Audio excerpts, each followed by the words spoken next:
Hello, Capricorn, Sun, Moon, Rising, and Venus signs. Kamusta po kayo? Saan po nasa mabuti kayong kalagayan? Welcome back po sa Star Tarot. Kung bago po kayo dito, welcome po. And please subscribe, like, share my videos, and leave me a comment po kung kayo ay naka-resonate. Thank you. And bukas na po yung membership, channel membership. So kung interested po kayo doon sa mga perks na ino-offer ko, so tignan po ninyo. Thank you. And freedom, follow your heart and nurture your soul with love and freedom to grow. Ayan. Sundin ninyo kung ano yung bulong ng puso ninyo. Whatever it is that will make your heart sing, whatever it is that will make your soul happy, be free to follow that. Kasi unang-una, hindi kayo magkakaroon ng ideya na basta lang sumusulpot na walang dahilan, diba? Lahat ng papasok na idea sa isip ninyo that is being instilled dyan ng divine universe. Kaya kung nagkakaroon kayo ng idea na, I want to do this, I want to do that, whatever it is, na sa tingin ninyo makakapagpasaya sa'yo, you are going to experience that bliss in your heart, then go for it. Okay? Sundin ninyo yun, anything. Kasi kung ginagawa ninyo whatever it is that you love to do, mas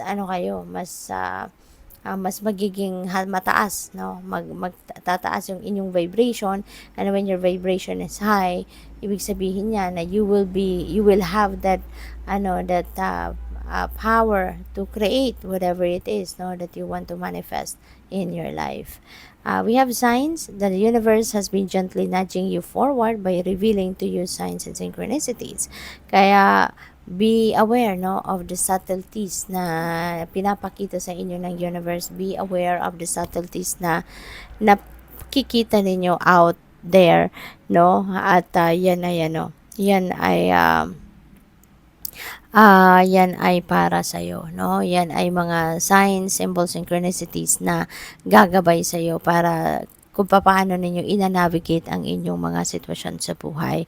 Okay? Kaya tignan ninyo, kasi pwede rin nakasagutan yan sa mga dasal ninyo. Baka you are seeking for signs to confirm kung ano man ang iniisip ninyo, or baka naghihingi kayo ng specific sign din para mabigyan kayo ng clear direction of where you are heading. So, maaring ito na yon, ito na yon, nire-remind na kayo kasi maaring yan ay ipapadala na sa inyo ng universe so that you would be on the lookout for those signs, para makausad na kayo sa buhay.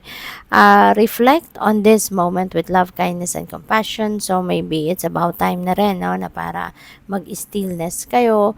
Maaring marami din kayong pinagkakabisihan and you don't even have time to put yourself in solitude, at paminsan-minsan kailangan natin yun to renew ourselves. Paminsan-minsan kailangan nating huminga, paminsan-minsan kailangan natin na kailangan natin na to take a breather, yung ganon. Kaya maaaring ito yung kailangan ninyo sa ngayon. Okay? Para makarenew kayo ng inyong sarili, makapag-rest kayo, makapag-relax, makapag-rejuvenate. Okay? Being creative is a wonderful way of witnessing the unfolding of your limitless creative soul. Ayan. So, lalabas ngayon, yung creativity ninyo.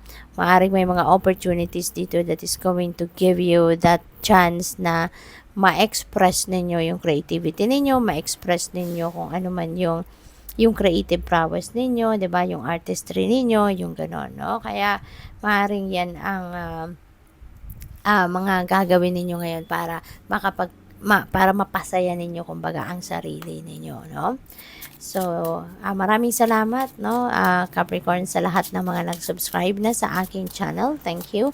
And for sending me super thanks, yung mga donasyon ninyo, maraming salamat. Plus, yung hindi nag-skip ng ads, maraming salamat po for your support, And again, please subscribe, like, share, and leave me a comment po. Okay? Thank you.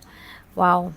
Halo-halo, yung energy ninyo. Mag-iingat, mag-iingat. Ang iba sa inyo, be careful, with your dealings with other people. Okay? Kasi you never know kung sino dito yung mapagkakatiwalaan at hindi. Maaring merong mga bagong tao kayong makakasama, merong mga bagong tao kayong mga bagong kilala. So, wag kayong papadala, no, sa mga mabuladas na mga pananalita.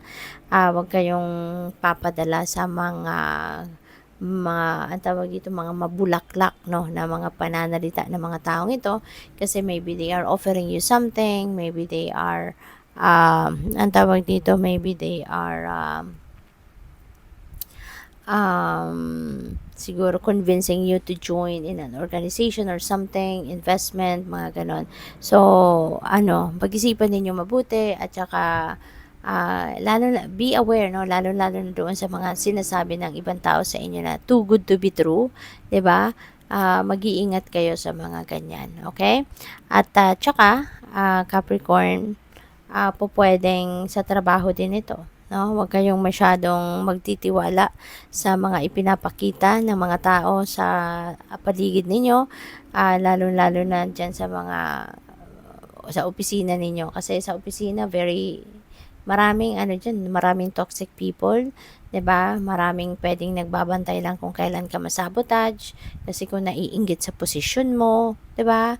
Yung mga ganun, naiinggit sa mga accomplishments mo, kaya be careful, okay? Marami ng pretentious na mga tao sa paligid natin. Marami ng scammer, mambubudol, kaya always follow what your intuition is telling you, kasi yung intuition ninyo will always send you a signal, no, kung dapat pag-ingatan mo yung kausap mo, or kailangang umalis ka na sa sitwasyon na yan. Lagi kang bibigyan ng heads up ng inyong intuition, kaya lagi kayong makikinig, okay? Maaaring meron din kayong iniisip ngayon na isang babae, no?